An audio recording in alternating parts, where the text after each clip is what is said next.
para lo cual contamos con la presencia del ponente, el universitario Ernesto Leiva Quintanilla.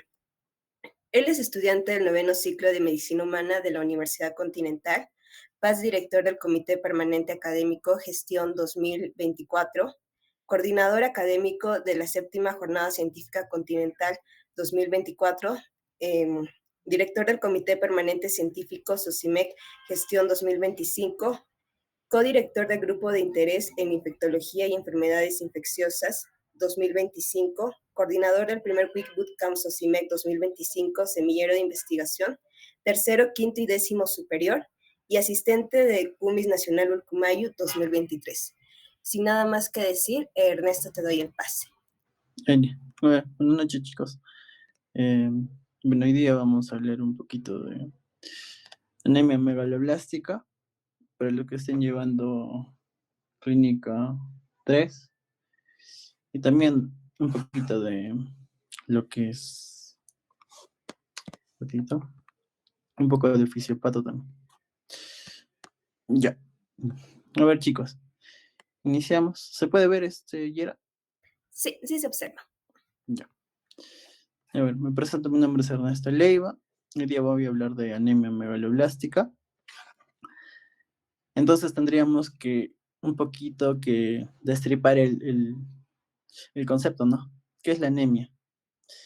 Como saben, pues, ¿no? Es la deficiencia de hemoglobina. Ahora, si hablamos de una anemia megaloblástica, el nombre megalo hace referencia a algo grande, ¿no? Y los blastos, como sabemos, son células inmaduras. Entonces, es una anemia en la que vamos a tener células inmaduras de tamaño grande. ¿Por qué se da esto? Principalmente por este punto de aquí, que es la eritropoiesis ineficaz, ¿no? El adecuado evolución, digamos, de las líneas celulares hematopoyéticas no va a ser eficaz, ¿no? La epidemiología, como saben, es variable, ¿no? Es cambiante de país en país, entonces no tiene tanto sentido aprendernos números, pero sí saber este dato, que la anemia megaloblástica es la segunda a nivel gestacional. Y no sé si alguien quisiera que participen, chicos, ¿cuál sería la primera anemia en una gestante? Por el chat lo pueden decir o con su micro, chicos, por favor.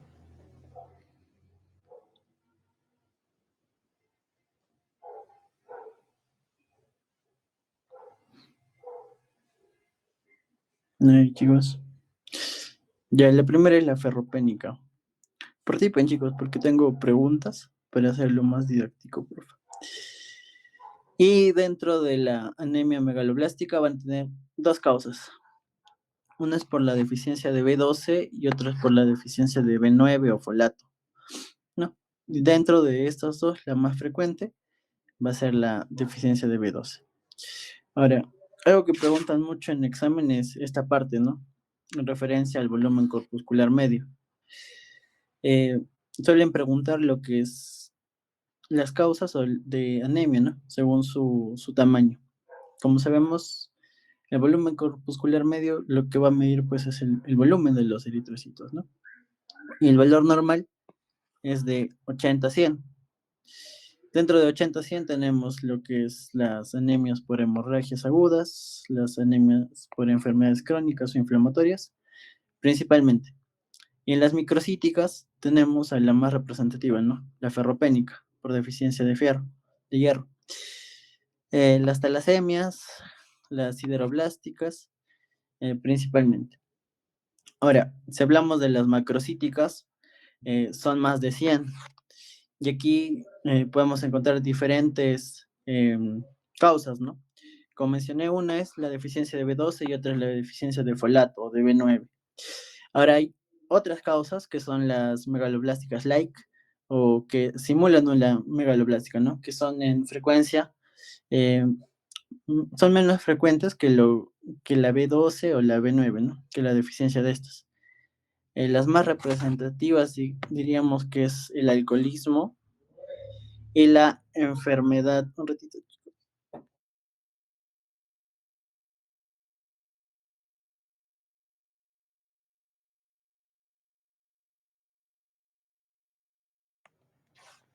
perdón, chicas. El alcoholismo y la enfermedad hepática, ¿no? Y también lo que es el hipotiroidismo. Entonces, la etiología principal son las deficiencias de vitaminas, la B12 y la B9, ¿no? En la B12 principalmente tenemos una enfermedad autoinmune, que es la anemia perniciosa. ¿Qué va a estar afectada aquí? El nivel gástrico, ¿no? El estómago. Es una enfermedad autoinmune. Quiere decir que nuestro propio sistema inmunológico va a atacar a las células, en este caso, de nuestro estómago. Otro nombre para la anemia perniciosa es la enfermedad de Addison-Biermer. Bueno, tenemos la primera causa, que es autoinmune. La segunda causa vendría a ser la deficiencia, ¿no? La deficiencia de la B12 o cobalamina, que se encuentra en lo que son carnes, ¿no? O alimentos de origen animal. Otra causa sería las pancreatitis, que como les voy a explicar posteriormente, las enzimas pancreáticas tienen mucho que ver en lo que es el metabolismo de la vitamina B12. Otra es la resección ileal o del ilion, porque en este punto es donde se absorbe la cobalamina. La gastrectomía. ¿Por qué la gastrectomía y también por qué la anemia plástica? Digo, la anemia perniciosa. Porque se va a afectar lo que es las células parietales, ¿no? Que tienen mucho que ver también con lo que es el metabolismo de la cobalamina. El sobrecrecimiento bacteriano, porque va a haber una especie de competencia entre nuestro organismo y las bacterias, ¿no? Por el recurso que es la vitamina B12 y las malabsorciones como la enfermedad inflamatoria intestinal, la enfermedad de Crohn, entre otros. Entonces, viendo un poco más la etiología, es un transporte activo, ¿no? Va a tener transportador. Como sabemos, la cobalamina se va a ingerir en alimentos. Esta cobalamina, en primera instancia, va a estar unida a lo que es una enzima de la saliva, que es la heptacorrina. ¿Sí? La heptacorrina. Y es lo que podemos ver aquí. La proteína R o la heptacorrina. Luego esta va a ser conducida hasta el duodeno. Y en el duodeno va a hacer acción la parte del páncreas con sus proteínas, ¿no? Las proteasas, que van a dividir lo que es la proteína R de la cobalamina. Las van a separar. Entonces, una vez que la cobalamina esté libre, aquí podemos ver en la imagen, ¿no? Una vez que la cobalamina esté libre, se va a unir al factor intrínseco. Cuando se una al factor intrínseco a nivel del duodeno, porque es un espacio más alcalino, se va a recorrer hasta el ilion. Va a ser transportada hasta el ilion, donde se va a absorber y va a llegar a la vasculatura sistémica. Entonces, cosas importantes que rescatar de aquí es que la cobalamina se va a unir al factor intrínseco a nivel del duodeno y van a llegar hasta el ilion, donde se va a dar su absorción, ¿no?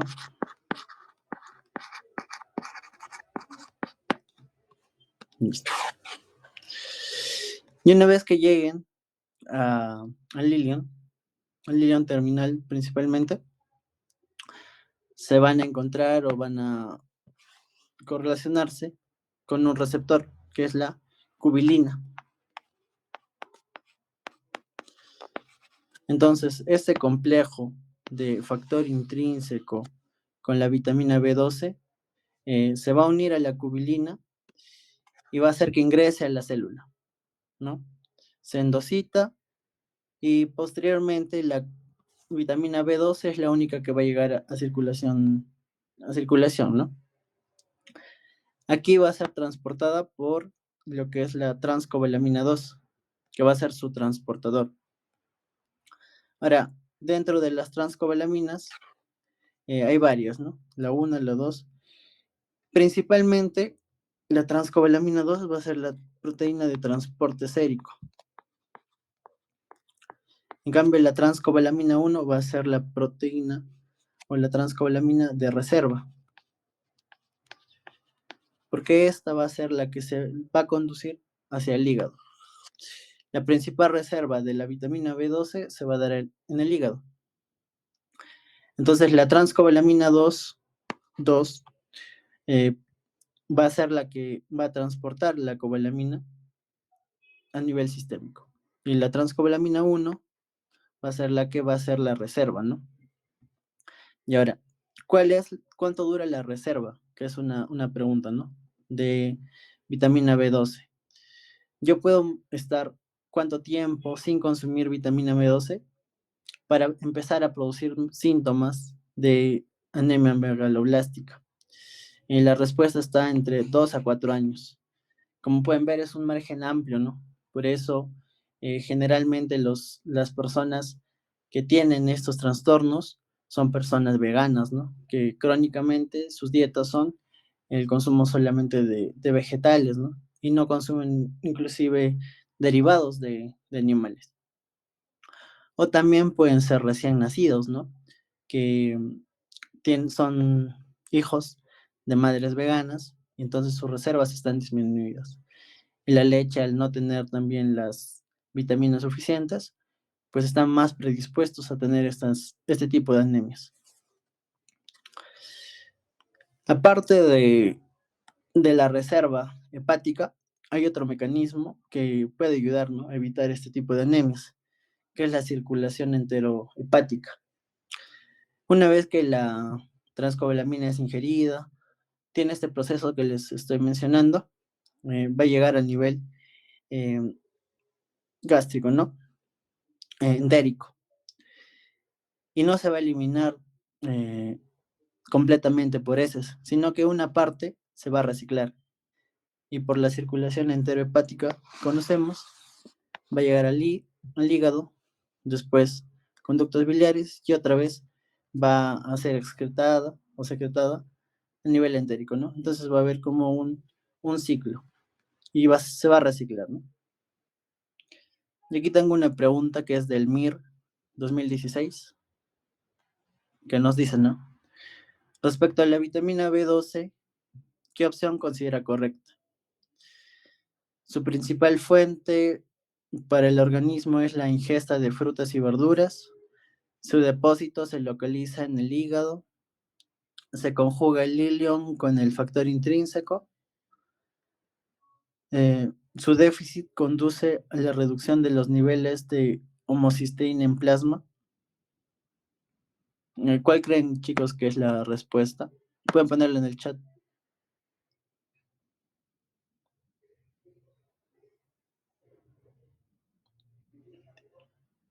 Participen, chicos.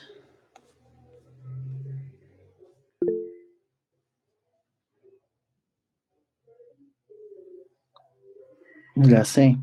No es la C porque menciona, ¿no?, que se conjuga en el ilion y donde la vitamina B12 se conjuga con el factor intrínseco es a nivel del duodeno. A nivel del ilion es donde se absorbe. La respuesta correcta es la B. La reserva principalmente es a nivel hepática. ¿Ya, chicos? Aquí hay un pequeño resumen de, como pueden ver, ¿no?, lo que les mencioné. Glándulas salivales van a producir una proteína, la heptacorrina, que va a ser la primera que la va a transportar a través de nuestro cuerpo. Va a viajar por los intestinos y en un punto la unión heptacorrina B12 se separa. ¿Dónde sucede eso? En el duodeno. ¿Okay? ¿Por acción de quién? De las enzimas pancreáticas, ¿ya? La separan y una vez la B12 libre se va a unir al factor intrínseco, ¿no?, de las células parietales. Se une al factor intrínseco también a nivel del duodeno y este sí la transporta hasta el ilion, ¿no? Y en el ilion pues ya es absorbida, tiene la circulación enterohepática donde se recicla un poco, un porcentaje se elimina por heces y otro por orina. Entonces, vamos a ver un poco de las causas, ¿ya? Como mencioné, la primera causa de la deficiencia de B12 es la anemia perniciosa, ¿ok? Que es la enfermedad autoinmune por excelencia en esta enfermedad, ¿ok? Entonces, es una enfermedad autoinmune y por ello tiene relación a otros tipos de enfermedades autoinmunes, ¿no? Por ejemplo, artritis reumatoide. Otro ejemplo podría ser Hashimoto, ¿ok? Y en esta enfermedad lo que se va a afectar son dos cosas. Uno son las células parietales, que van a secretar lo que es el factor intrínseco, ¿no? Y el ácido clorhídrico. Entonces tenemos un anticuerpo, un anticuerpo, lo que puede afectar a la célula en sí, o tener un anticuerpo que puede afectar solamente al factor intrínseco. ¿Okay? Dos tipos de anticuerpos. Otro síndrome, otra causa de deficiencia de B12, los síndromes de gastrostomía y resección ileal, ¿no? Si yo le hago, por ejemplo, un bypass o una manga gástrica, ¿no? Algo que ayude a reducir el peso, y le quito toda esta parte, ¿no? Voy a eliminar células parietales y por ende voy a afectar la acidez estomacal, ¿no? O también, si yo a nivel del ilion, yo le quito una parte del ilion, pues le voy a quitar su zona de absorción, ¿no? Otra causa podría ser el síndrome de Zollinger-Ellison, que es por un gastrinoma, ¿no? Este gastrinoma va a secretar lo que es gastrina. Esa gastrina va a elevar la secreción de ácido clorhídrico, y entonces si es que aumenta demasiado el ácido estomacal, por continuidad va a afectar también el duodeno, y el duodeno es una porción alcalina, ¿no? Su pH se maneja en 6.4, 6.6, entonces se va a hacer más ácido, ¿ok? Se va a hacer muy ácido y las enzimas pancreáticas no van a cumplir su función, ¿no? Y como hemos mencionado, las enzimas pancreáticas son muy importantes también como parte del metabolismo de la B12. Entonces, ¿qué puede causar una deficiencia de B12? Una dieta vegetariana, una deficiencia en la leche, la anemia perniciosa principalmente, las gastroctomías, el sobrecrecimiento bacteriano a nivel del yeyuno, una enfermedad celíaca y una resección ileal, ¿no? Otras causas puede ser el síndrome de asa ciega, en la que va a haber una dismotilidad y entonces va a haber sobrecrecimiento bacteriano, ¿no? Y eso es lo que les mencioné. Va a haber una competencia entre las bacterias y el organismo por conseguir la vitamina B12. Puede ser también por infestación parasitaria, ¿no? La tenia del pescado, el Diphyllobatrium latum, o también por causas farmacológicas, ¿no? Como la metformina, ¿no? Que saben que se usa en diabetes. A nivel crónico, en 5 o 10 años, puede generar una anemia megaloblástica. Aquí hay dos preguntas, chicos. A ver, la primera es, ¿cómo se denomina la enfermedad en donde coexiste la existencia de la gastritis atrófica y la anemia macrocítica por malabsorción de vitamina B12 secundaria a la falta de secreción de factor intrínseco? A es la anemia refractaria, B es la anemia perniciosa, C la anemia sideropénica, perdón. D el síndrome de malabsorción de B12, E gastritis anemizante. ¿Cuál creen que es, chicos?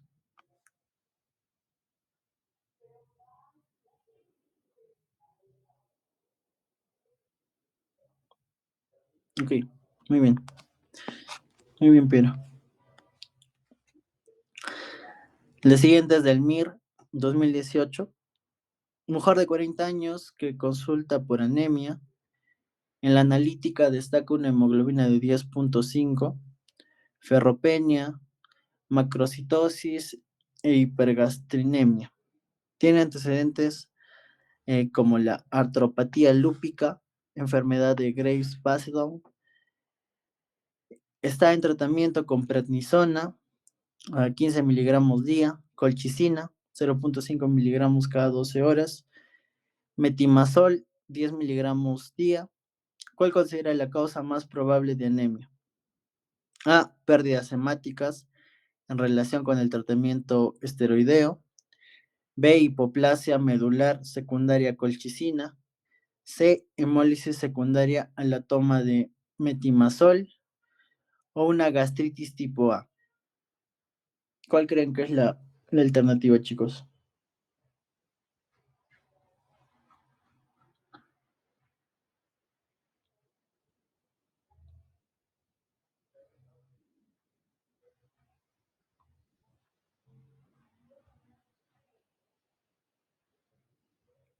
Chicos, a ver, la A dice pérdidas hemáticas. No podría ser pérdidas hemáticas porque estamos hablando de una macrocitosis, ¿no? Nos está orientando más a lo que es una anemia megaloblástica. ¿Qué más nos da el caso? Su hemoglobina, ¿no? Está en anemia, una anemia leve. Otro dato que nos esté mencionando, la hipergastrinemia, ¿no? Se está secretando más. Puede ser una fase aguda de la gastritis. ¿Qué más nos está indicando? Un antecedente de artropatía lúpica, enfermedad de Graves-Basedow, ¿no? Nos está dando enfermedades autoinmunes,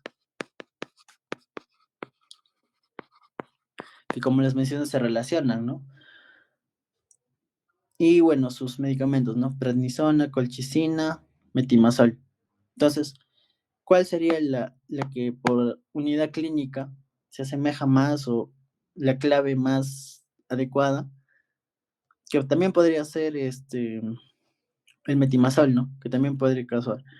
Pero si no está dando el dato de la gastritis, de una enfermedad autoinmune, sumado a la anemia megaloblástica, pues hablaríamos de una gastritis tipo A, que es lo mismo que decir la anemia perniciosa, ¿no?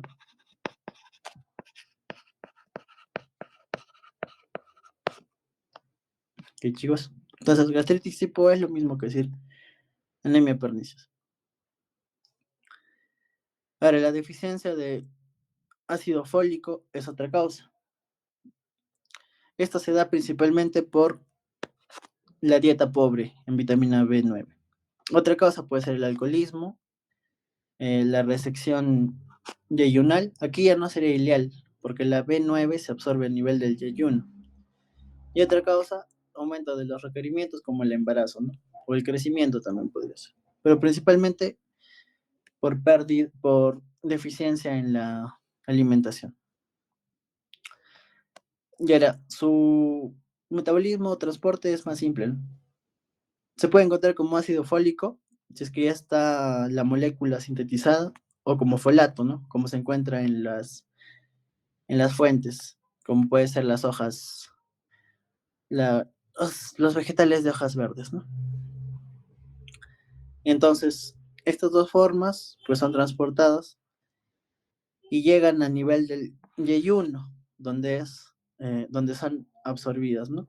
Principalmente en el yeyuno, también en el duodeno, pero más en el yeyuno. Y a nivel de la célula, el ácido fólico ingresa pues al enterocito y lo que es el folato aún tiene que ser convertida a ácido fólico por esta enzima, la GCP2. Y luego, así como vimos la anterior vitamina, ¿no? En la B12, que era transportada por la transcobalamina, En este caso va a ser transportada por la albúmina. Y como vimos, ¿no? Para hacerlo comparativa, en la B12 sus reservas eran de 2 a 5 años. En este caso solamente son meses, ¿no? De 1 a 4 meses. Y ahora, ¿para qué sirven estas dos? Esto es muy, muy importante, ¿no? ¿Cuáles son las funciones de B9 y B12? Porque van a dar una clínica particular. En la síntesis de ácidos nucleicos, que es muy importante, ¿no? En el metabolismo de proteínas, en la formación de glóbulos rojos y en el mantenimiento del sistema nervioso central. Principalmente aquí la B12, no tanto la B9, porque va a participar en la mielinización, ¿no? de las fibras. Ahora, ¿qué otra función tiene B12? Es en el metabolismo de la adobocobalamina y de la metionina. Va a funcionar como un factor, ¿no? En sus reacciones químicas. ¿Y qué pasa si es que hay una deficiencia de B12? Pues no va a llegarse a este resultado, ¿no? Este producto final, que sería la adobocobalamina y la metionina. Y se va a quedar en productos intermedios o metabolitos intermedios, ¿no? Que es la metilmalonil-CoA y la homocisteína. Entonces, si es que hay una deficiencia de B12, va a haber un aumento de estos productos intermedios, de la metilmalonil-CoA y la homocisteína. Y entonces, ¿esto para qué sirve? Porque medir estos metabolitos va a ayudar en la duda diagnóstica, ¿no? Si es que dudamos, si es que hay una deficiencia real de B12 o hay una deficiencia de B9, podemos medir o quitarnos esa duda con estos dos metabolitos. Lo voy a explicar mejor en la parte de diagnóstico. ¿Cómo es la clínica de un paciente con anemia megaloblástica? Pues va a tener los síntomas clínicos de anemia, ¿no? La cefalea, ¿no? Cefalea, mareo, debilidad, anorexia. Va a estar más pálido. Otros signos, ¿no? Como la quelitis, como las anguiloglosia. Entonces va a tener la sintomatología clásica de anemia, de una anemia, por ejemplo, la ferropénica. Pero ¿qué le podemos añadir a esta anemia megaloblástica? ¿Qué es lo que tiene en particular? Es la clínica neurológica. Por ejemplo, parestesias o la pérdida de la sensibilidad vibratoria, la ataxia, demencia, ¿no? En casos ya más graves. Entonces, en el caso clínico, te puede venir un paciente, ¿no? Paciente femenino de 43 años, llega a emergencia por referir mareos, debilidad, palidez, y te puede orientar a una anemia ferropénica, ¿no? Que es la más frecuente. Pero si ya te pone algunos síntomas como las parestesias, la demencia o pérdida de la sensibilidad, eh, ya nos haría más pensar en una anemia megaloblástica, ¿no? ¿Y en cuál? ¿Por deficiencia de B9 o por deficiencia de B12? Principalmente por deficiencia de B9, ¿ok? Digo, de B12, perdón, de B12. ¿Qué otra clínica podemos encontrar?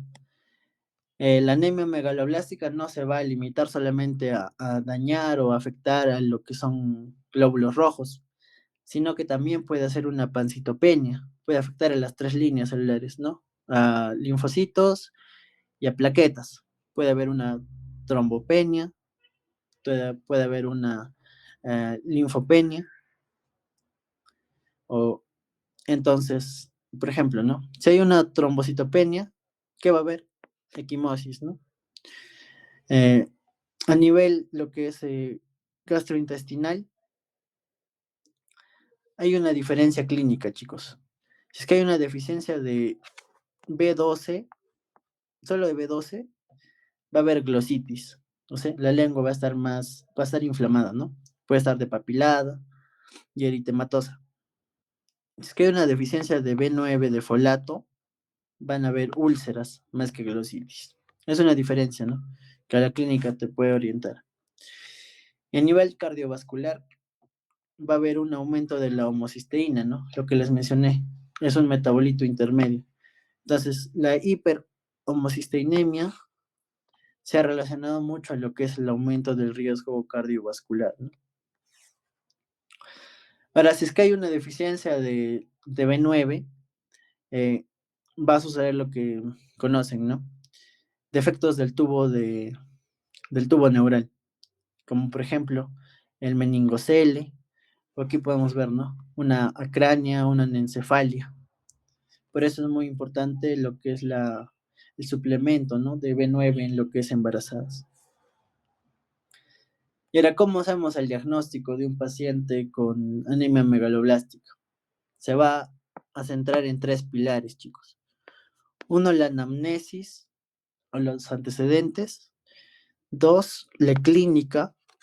Y tres, el laboratorio, o también el frotis, pero principalmente el laboratorio. En la anamnesis, ¿qué tenemos que hacer? Preguntarle, ¿no? ¿Cómo es su dieta? Generalmente cuando ustedes pregunten a un paciente les va a decir, ¿no? ¿Cuál es tu dieta? Y te dicen, no es una dieta normal, pero ¿qué es normal para él, no? Tal vez su dieta es vegana, o es un vegetariano, o tal vez también la parte de su religión, ¿no? Hay muchas religiones que tienen restricciones alimenticias. No pueden comer carne de cerdo, no pueden comer carne de vaca. Tenemos que preguntarle al paciente, porque la anamnesis, como saben, dependiendo de la bibliografía, te dicen, ¿no? Te hace del 60 al 80% del diagnóstico. Otra cosa que tienen que preguntar es enfermedades. Tal vez tiene una enfermedad autoinmune, como la tiroiditis, el vitiligo, y si consume fármacos, ¿no? Por ejemplo, te dice que es un diabético de hace 15 años y que consume metformina. También podría ser una causa de anemia megaloblástica la metformina. Otra cosa, el alcoholismo, todos los factores que hemos hablado anteriormente, ¿no? Después, ver la clínica. ¿Qué nos orientaría a una anemia megaloblástica? Lo que les mencioné, ¿no? Una clínica neurológica, principalmente. En el laboratorio, una anemia inexplicable, el volumen corpuscular medio aumentado, ¿no? Más de 100 para ver una macrocitosis. También puede haber una pancitopenia, ¿no? Una plaquetopenia o una linfopenia. Entonces, el diagnóstico se va a basar a nivel de laboratorio en el hemograma. Volumen corpuscular, más de 100. Puede haber una leucopenia o una trombocitopenia, pero principalmente hay que guiarnos del volumen corpuscular, ¿no? Luego, a nivel del frotis periférico, no se recomienda hacer ya lámina periférica, pero en el caso que se haga, ¿qué encontraríamos? Vamos a encontrar eritrocitos ovalados, ¿no? Un poco ovalados. Y también vamos a encontrar anisocitosis, poiquilocitosis, ¿no? Van a tener tamaños distintos y van a tener formas distintas. Luego, también neutrófilos hipersegmentados, que este es un dato muy importante, ¿no? ¿Por qué? Como saben, el neutrófilo va a ir madurando poco a poco, ¿no? Y si es que en esta enfermedad se afecta la maduración, ¿no? Porque B12 no hay, B9 no hay, nuestras células no van a madurar a sus versiones finales. Entonces, los neutrófilos al principio son multisegmentados. Podemos encontrar cómo su núcleo está siendo segmentado, ¿no? Tiene 6 segmentos o lóbulos y no tiene la forma normal, ¿no? Del neutrófilo, que como sabemos es como un headphone, que es como un auricular, ¿no? Que tiene solamente dos lobulaciones. Sino en esta enfermedad, nuestros neutrófilos, a la microscopía, podemos ver que tienen muchos segmentos. Si se hiciera aspirado de médula ósea, que no es necesario llegar hasta ese punto, pero si se hiciera, se va a encontrar hipercelularidad, ¿no? Va a haber un aumento excesivo de células, pero estas células son inmaduras. Va a ser megaloblastosis, ¿no? Van a estar las células inmaduras aumentadas. Y va a haber una dice eritropoiesis, ¿no? También la línea de los eritrocitos se van a encontrar alteradas. ¿Qué marcadores podemos medir que nos ayuden al diagnóstico de anemia megaloblástica? La vitamina B12 disminuida, o si no, la vitamina B9 disminuida. Por eso se tiene que dosar para su diagnóstico. Si es que tenemos duda, tenemos que medir lo que es la homocisteína y lo que es el ácido metil malónico. Ahora, si es que la homocisteína está elevada, tenemos que sospechar de una deficiencia o de B12 o de folato. Cualquiera de los dos puede hacer que la homocisteína se aumente. Pero si es que el ácido metilmalónico es el que está elevado, nos orienta más a una deficiencia de B12, ¿no? ¿Qué otros marcadores podemos encontrar? Un LDH aumentado, ¿no? Como sabemos, es un componente que está en las paredes de los eritrocitos. Entonces, si tenemos células o eritrocitos inmaduros de gran tamaño, no van a tener sus características finales, ¿no? Y van a ser disfuncionales. Entonces, van a ser más frágiles también y se van a destruir. ¿Cómo se llama eso? La hemólisis, ¿no? Entonces van a haber marcadores de hemólisis. ¿Cuáles son estos marcadores de hemólisis? El LDH aumentado y las bilirrubinas, ¿no? Bilirrubina indirecta también aumentada. Y acá hay otra pregunta, chicos. Este es de Salud 2003. En relación con la anemia megaloblástica, marque lo correcto. A. Hay hemólisis intramedular debido a la alteración cualitativa de las células. B. La presencia de macrocitosis se debe a la alteración del ARN celular. C. Cursa con reticulocitosis. D. Los depósitos de hemosiderina están ausentes. E. La trombocitosis es un hallazgo frecuente. A ver, chicos, alguna clave que se les viene a la mente o que puedan marcar en esta pregunta.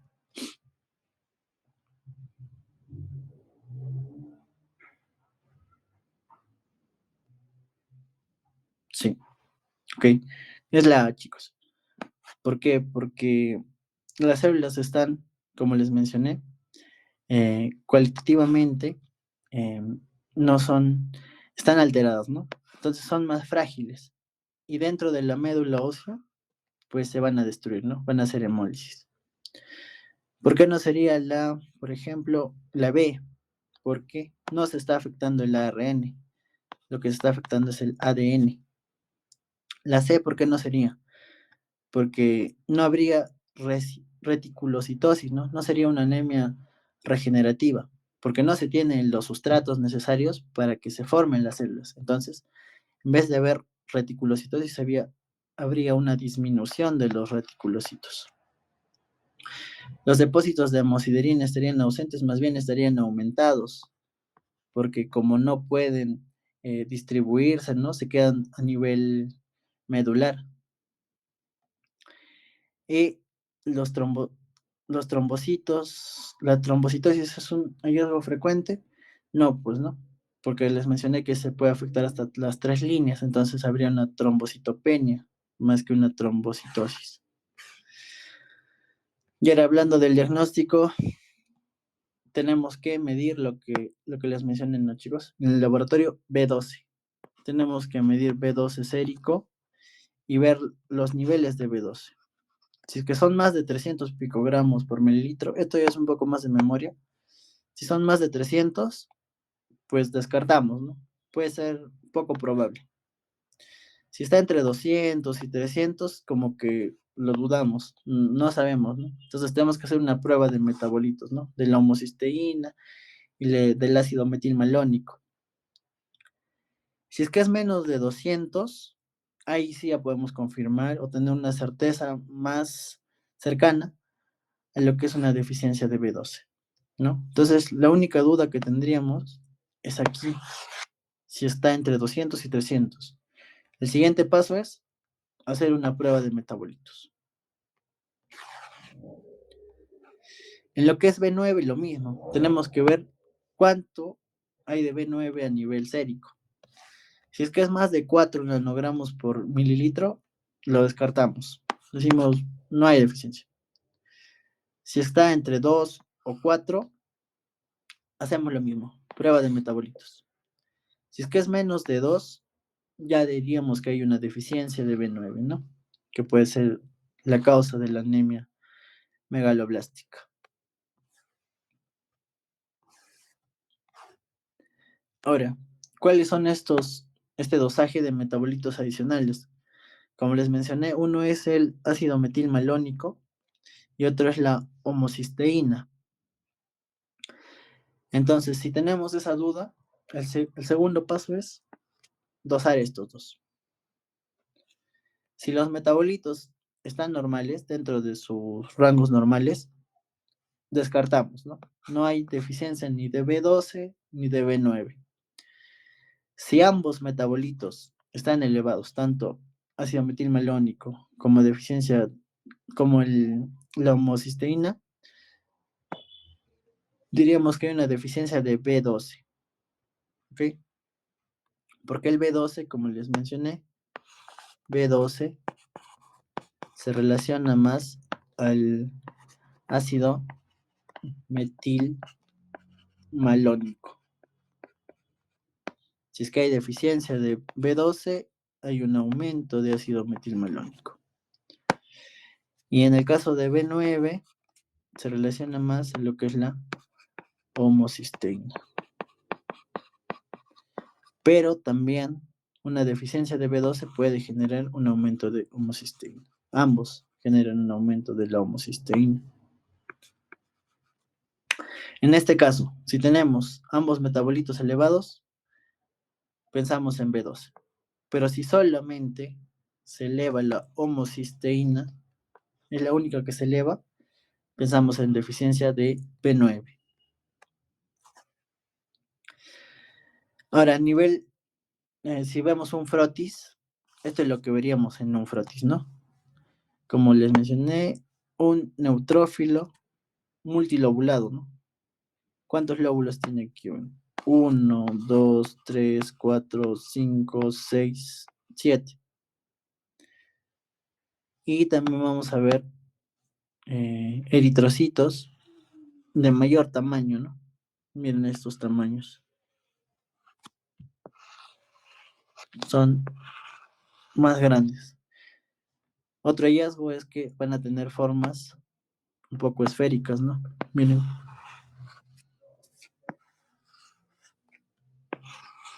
Y otro son la diferencia de tamaños. Unos están más pequeños, otros están más grandes. Y otra cosa que podríamos encontrar, pues, es una disminución en la cantidad de plaquetas, disminución en la cantidad de células blancas también. Y aquí hay dos preguntas más. A ver, dice, este es del Salud 2006. El hallazgo de formas hipersegmentación de neutrófilos es característico de qué tipo de anemia, chicos. Una hipersegmentación de neutrófilos. La A es la anemia hipocrómica, la B es la leucemia aguda, la C es la anemia perniciosa, la D enfermedades virales y la E anemia hemolítica. Sí, una anemia perniciosa. Esta es la del Salud 2012, que dice, ¿no? En un frotis sanguíneo se identifica la presencia de poiquilocitos. ¿Qué son estas células? ¿Qué son los poiquilocitos? Son glóbulos rojos de diferente forma o de diferente tamaño, de diferente tinción, en forma de ábano o de forma esférica. ¿Cuál creen que es la clave aquí, chicos? ¿A qué se le dice un poiquilocito?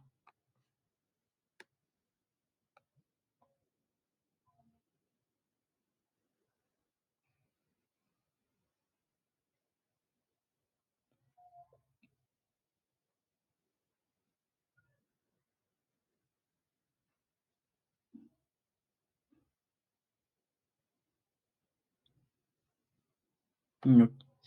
Un poquilocito hace referencia a diferentes formas. Un poquilocito. Entonces sería la clave A. La clave B nos dice diferente tamaño. Es una anisocitosis.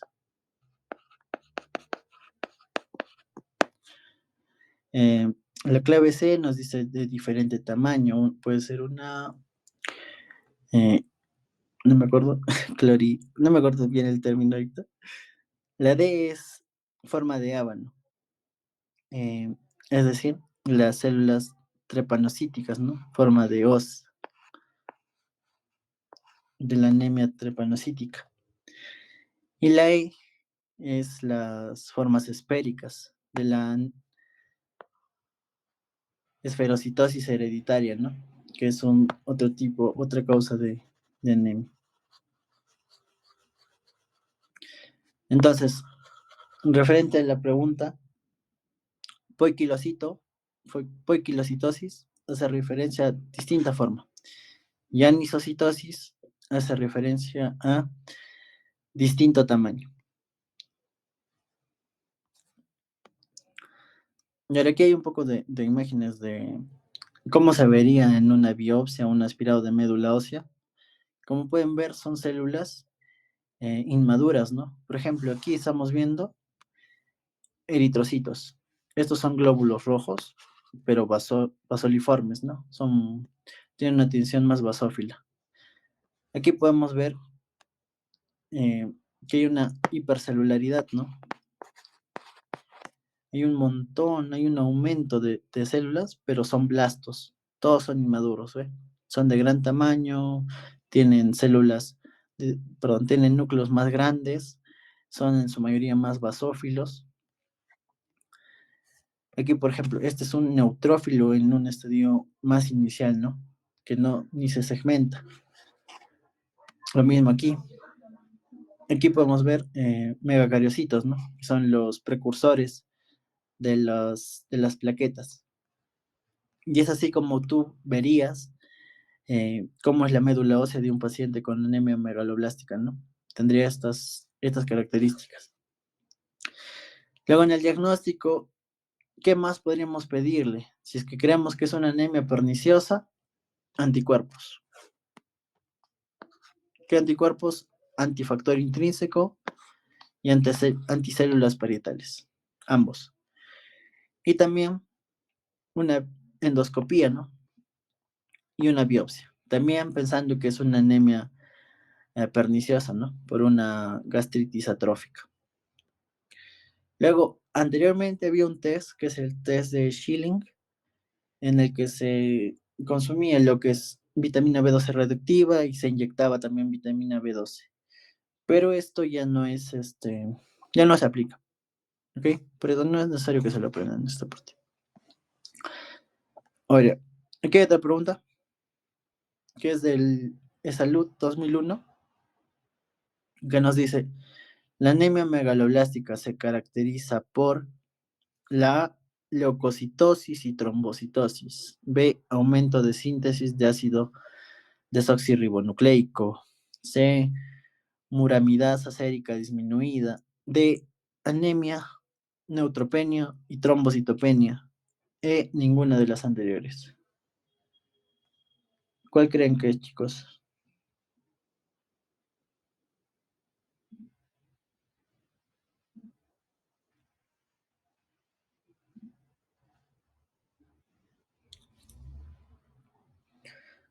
¿Alguien más, chicos?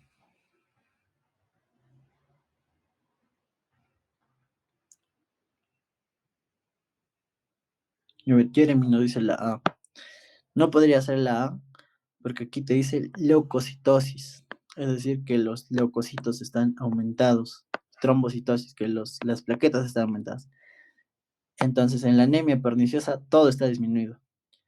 Los eritrocitos están disminuidos, los reticulocitos están disminuidos, y según su gravedad puede haber una leucopenia y puede haber una trombocitopenia, ¿no? Penia hace referencia a menos o disminuidos.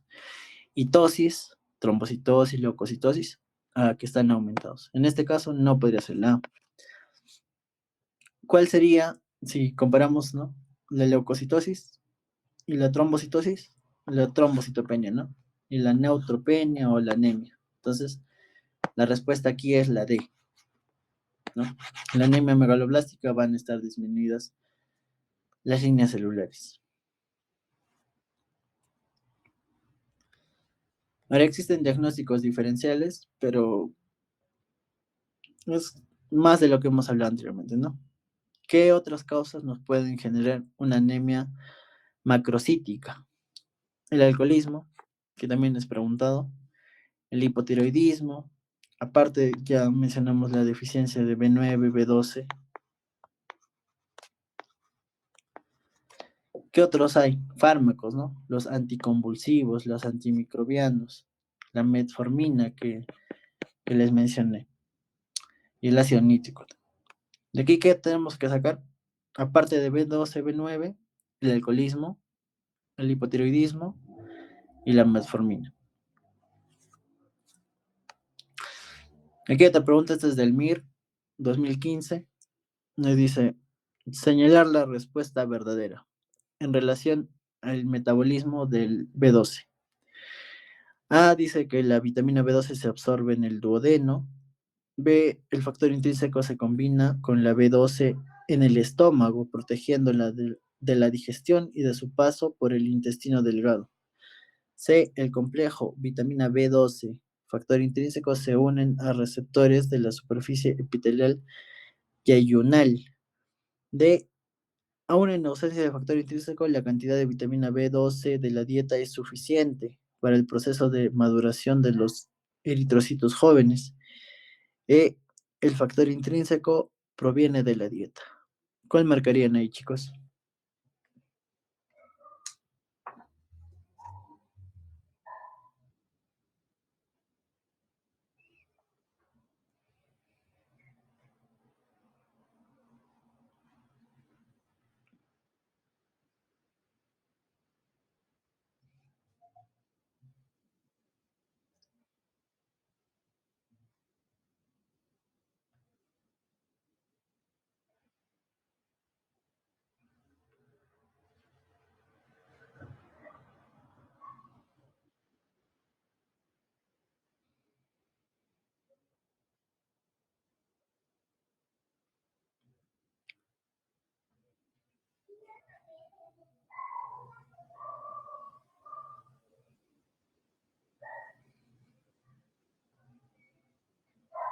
Muy bien.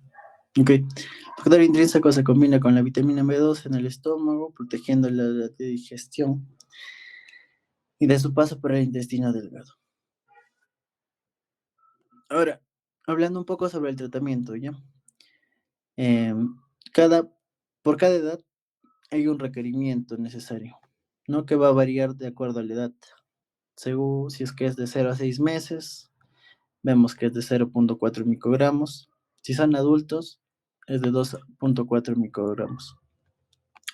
Pero lo que más nos importa saber es cuáles son las fuentes de la vitamina B12.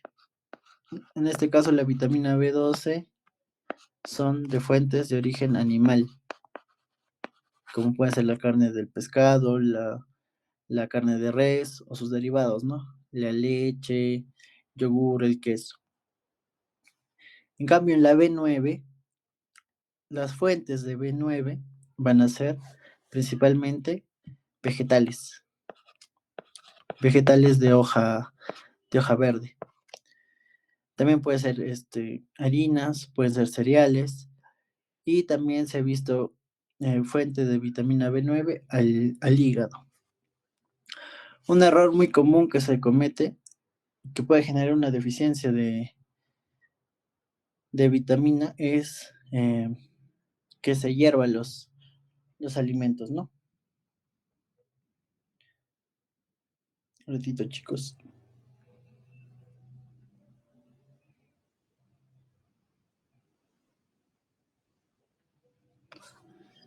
Ok.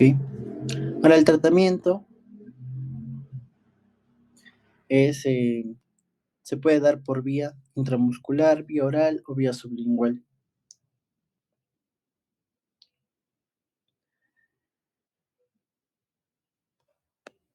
Si es que es intramuscular, se utiliza principalmente cuando es una emergencia, ¿ok? Por ejemplo, un paciente con clínica neurológica grave, ¿no? Por ejemplo, una demencia o está en coma, está convulsionando. Vía oral si el paciente está estable, ¿no? Si solamente tiene una pequeña parestesias, ¿no? Un cosquilleo. ¿La dosis cuál es? Es 1000 microgramos. Al inicio se da, si es que es intramuscular, de 3 a 4 semanas y después mensual. Pero la dosis es 1000, ¿ok? 1000 microgramos. En vía oral es igual, 1000 microgramos de forma mensual. Algo que podríamos mencionar aquí es que, por ejemplo, en la anemia perniciosa, ¿qué no tiene? Factor intrínseco, ¿no? Entonces siempre va a haber una deficiencia de vitamina B9. Entonces el tratamiento aquí es de por vida y tiene que ser intramuscular, ¿no? Porque si yo le doy vía oral, así le dé una cantidad enorme, no lo va a absorber. ¿Ok? Aquí tenemos otra pregunta. Esta es una pregunta muy bonita, que es un caso clínico.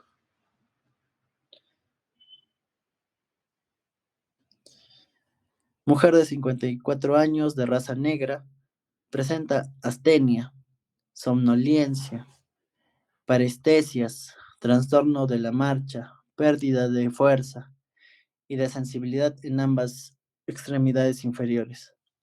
Los análisis mostraron una hemoglobina en 10.4, un volumen corpuscular medio en 107, plaquetas en 110.000, leucocitos en 5.000, neutrófilos en 1900, linfocitos en 2500, monocitos en 300, eosinófilos en 300, reticulocitos en 1%, eh, reticulocitos totales en 5400, aptoglobina en 0, LDH en 1114, AST en 50, LT en 300, GGT en 16, fosfatasa alcalina en 90, bilirrubina total en 1.03 y TAMS de COMS negativo, frutis de sangre periférica se muestra la siguiente imagen, que ahorita les voy a mostrar. Y valorando el cuadro clínico y analítico, ¿qué tratamiento ustedes le darían?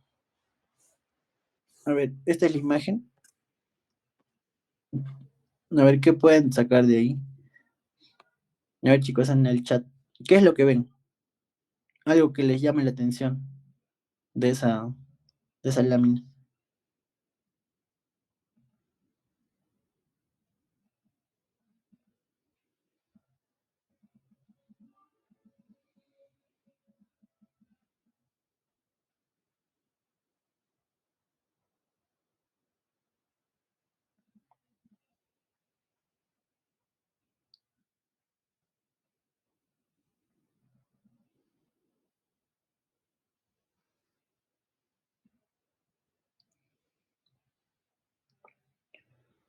Ajá. Son neutrófilo multilobulado, ¿no? No se ve muy bien, pero podemos ver células más grandes del usual, ¿no? Los glóbulos rojos también son más grandes, hay una poiquilocitosis, y esto nos llama la atención, ¿no? Los neutrófilos multilobulados. Y si vemos sus datos del laboratorio, ¿qué es lo más resaltante? El BCM, ¿cómo está? Mayor de 100, ¿no? Una macrocitosis. La hemoglobina está en 10.4 y una anemia. ¿Qué más podemos sacar? Plaquetas están normales. Los reticulocitos para este laboratorio están dentro del margen. La LDH, ¿no? Como mencionamos, es un indicador de hemólisis. Está súper aumentado. Algo más que podríamos sacar aquí. La ALT está un poco elevada. La bilirrubina no está tan elevada y, bueno, la imagen, ¿no? Entonces, ¿qué tenemos? Volumen corpuscular medio, más de 100, está en 107. Tenemos una hemoglobina en 10.4, está en anemia. Tenemos un marcador de hemólisis, ¿no? LDH 1114. Y tenemos lo que mencionó Jeremy, ¿no? Neutrófilos hipersegmentados. Y también podremos ir hipercelularidad. Entonces, haciendo unidad clínica, ¿cuál sería la clave aquí? ¿Cuál sería el diagnóstico?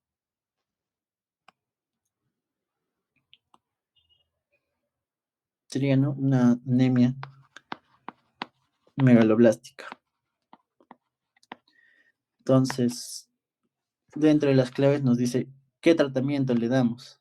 Le damos un recambio plasmática, le damos corticoides, le damos vitamina B12 parenteral o ácido fólico y lo esplenectomizamos. ¿Qué harían, chicos?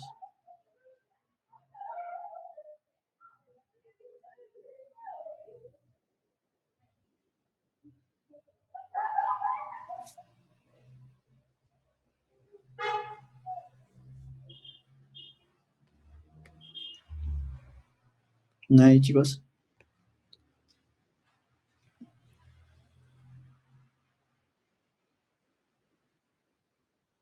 Le dé ácido fólico.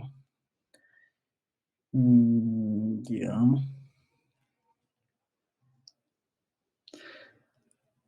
A ver, la esplenectomía hace referencia a que tú le vas a sacar el vaso. Entonces, eh, no, este caso no requiere que tú le saques el vaso, ¿no? Dentro del tratamiento de la anemia megaloblástica no está la esplenectomía. Podría ser el ácido fólico, ¿no? Darle ácido fólico si fuera la deficiencia, pero dentro de su clínica te está mencionando parestesias, es decir, nos orienta más a lo que es deficiencia de B12, ¿no? Entonces, si le falta B12, lo lógico sería que le dé B12, ¿no? Y esa sería la clave, darle vitamina B12 parenteral. En el caso del ácido fólico, bueno, la dosis, les voy a compartir las PPTs, es de 1 a 5 miligramos día, vía oral, por 1 a 4 meses. Y algo muy importante es que tenemos que siempre descartar lo que es la deficiencia de B12. ¿Por qué? Si es que yo le doy B9 a un paciente con deficiencia de B12, le voy a empeorar su clínica neurológica y lo voy a hacer irreversible también. Y finalmente, esto que también preguntan, ¿cuáles son los tiempos, no? Ya yo le estoy dando tratamiento a mi paciente con anemia megaloblástica y en cuánto tiempo las bilirrubinas y el LDH van a estar normales o los reticulocitos van a volver a sus rangos normales o la anemia se va a regular, los neutrófilos hipersegmentados ya van a madurar, ya no va a haber leucopenia, trombocitopenia y los síntomas neuropsiquiátricos, ¿en cuánto tiempo se van a revertir, no? Si es que se revierte. En este caso, como les mencioné, también es un poco de memoria, la bilirrubina y la LDH en 1 a 2 días vuelven a rangos normales. Los reticulocitos a la semana. La anemia va a tener dos fases, ¿no? En las primeras semanas va a haber una mejoría, pero los rangos normales ya se va a llegar de 3 a 8 semanas. Neutrófilos, ¿en cuánto tiempo van a volver a tener solamente 2 lóbulos? En 14 días, 2 semanas. La leucopenia y trombocitopenia, ¿cuándo se va a remediar? En 2 a 4 semanas. Y los síntomas neuropsiquiátricos, que son los que más lentamente se revierten, de 3 a 12 meses, ¿no? Si es que revierten, como mencioné, hay otros, hay clínica que ya por la gravedad ya no se va a poder curar al paciente, ¿no? Y esta es una pregunta del MIR del 2013, creo que es la última, chicos, ya para terminar. Los siguientes hallazgos están presentes tanto en la deficiencia de ácido fólico como en la deficiencia de vitamina B12, excepto uno. A, hematíes microcíticos. B, neuropatía periférica.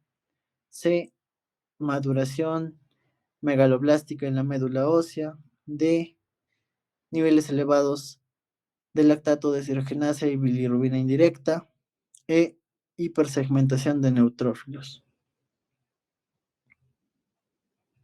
¿Cuál es la clave, chicos?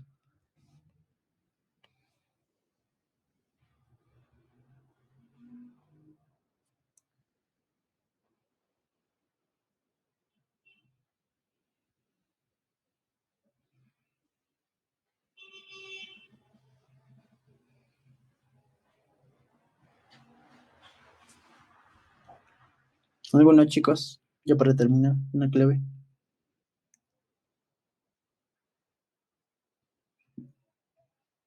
A ver, Jerry me dice la A. ¿Alguien más, chicos?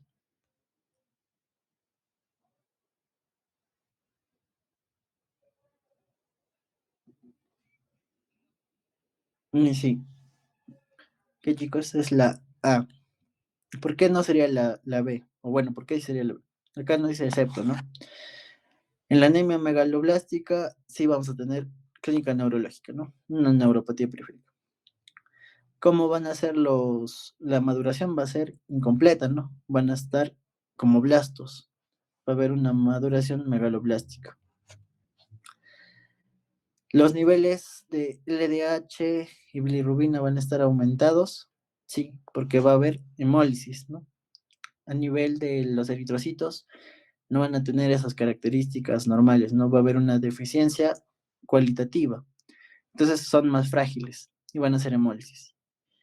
En la E dice hipersegmentación de los neutrófilos. Sí, ¿no? Es algo que hemos mencionado a lo largo de la ponencia, que los neutrófilos inmaduros están hipersegmentados. Entonces, la respuesta sería la A, los hematíes microcíticos. Porque, ¿cómo son los hematíes en la anemia megaloblástica? No son micros, sino son macros, ¿no? Macrocíticos. Y por eso esta es la clave, chicos. Y nada más. Con eso terminaría mi ponencia, chicos. No sé si alguno tuviera alguna duda, alguna pregunta.